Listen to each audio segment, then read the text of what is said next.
پورے ایوان کی طرف سے بھی سب کی دل کی آواز ہے، پورے بلوچستان کی طرف سے جو اسرائیل نے، دہشت گرد اسرائیل نے جو ایران پہ حملہ کیا اور کل امریکہ نے حملہ کیا ایران پر، یہ جو تین ملک ہیں امریکہ، بھارت اور اسرائیل، جو دہشت گرد، جو مسلمانوں کے قاتل، پورے انسانیت کے قاتل، جو نے ایران پہ حملہ کیا ہے، اس سے ظاہر سب سے زیادہ جو متاثر ہوں گے بلوچستان والے ہوں گے اور متاثر ہیں بھی.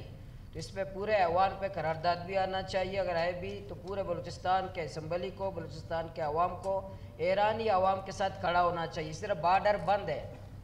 دیکھیں اس مشکل موقع پر جب ایران کا بارڈر ہمیں بند نہیں کرنا چاہیے، جب ہم امہ کی بات کرتے ہیں، مسلمانوں کی بات کرتے ہیں، ہم مدد کرنا چاہتے ہیں، تو ایک امت مسلمہ کلمہ لا الہ الا اللہ محمد رسول اللہ کے نقطہ نظر اس موقع پر جب پہلے ہم نے کہ بارڈر بند کیے تو آج بارڈر کھولنا چاہیے اگر ہم ایران کے مسلمانوں کی مدد کرنا چاہتے ہیں. اس ایران کے بندش کی وجہ سے وہاں بھی اشتعال ہے کہ پاکستانی لوگ حمایت تو کرتے ہیں لیکن ہمارے لیے مسائل پیدا کرتے ہیں.